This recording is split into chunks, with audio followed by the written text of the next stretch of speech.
The last 10 minutes of Fridays bring with it Holier Than Thou, the weekly segment where we take a short look at the list of people who've spent the week staring down their noses at us, refusing to front on issues they've gotten involved with. Starting us off this week are two individuals that have chosen to manifest an academic pet peeve of mine that just could not be overlooked for the list. An academic at a New Zealand university wrote an article in the Post this week about conspiracy theories, why some fall down the rabbit hole and how some manage to claw their way out. Now, it was a good little article about an interesting topic, which is presumably why he chose to allow it to be published in a nationally distributed newspaper with his name and face on it.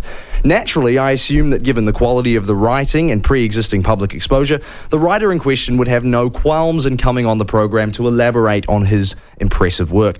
Well, that was not the case. I contacted him and was met with a response that is confusingly common amongst academic writers and professional commentators, which is the subject that they've chosen to write publicly about is a little bit dicey, and they'd prefer not to talk about it for fear of winding people up. Well, it's too late for that because I'm enormously wound up by that response. If you're too scared to talk publicly about an issue, don't write a column about it and stick your face next to it in the most widely read newspaper in the country. That's a top tip for you on this Friday. That's Holier Than Thou for you, Mr. Williams, his name was. Next up is recently victorious Greens candidate for Wellington City Council, Geordie Rogers. Now, the newly elected councillor looked to have been defeated by independent candidate Carl Tiefenbacher in the Lambton ward. You would have heard him on the show today.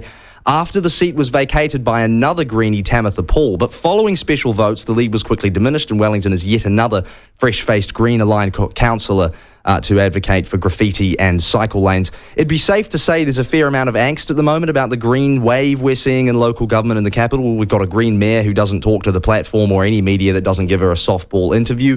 We hear from certain councillors that they go weeks at a time without even seeing her, and we've got a whole slew of Green councillors who spent their time doing things like pinning up pictures of penises in public and making Wellington a sibling city of Ramallah while we lose half our drinking water down drains. Now, as the newly elected Green-aligned councillor, Geordie seems to have had a platform of largely populist, pragmatic promises. He says he'll invest in water pipes, focus on efficiency, energy infrastructure, and making things easier for renters and families, a set of criteria that might differentiate him from Wellington's existing bicycle-obsessed, statue-toppling lovies in the Green-aligned field. But alas, he seemed entirely uninterested in conveying these all-important differences to us. A quick look at his website shows a paragraph of lofty promises followed by the earnest inclusion of his cell phone number, calls to which he's already eagerly ignoring. Clearly, he has been taken under the wing of the council media manager Richard McLean, who's the nation's foremost expert in ignoring media inquiry. So onto the list for this week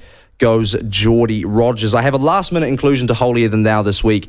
If you are an institution, organisation, person, website, and you have no contact information for journalistic inquiries other than those godly annoying little boxes that you fill out, and it's like a form, and then you put the little whether it's a media or a general inquiry, get rid of those. Just put an email or a number on there, for goodness sake. That is Holier Than Thou for this week. 48 minutes past 9. Sean, back with you in a sec.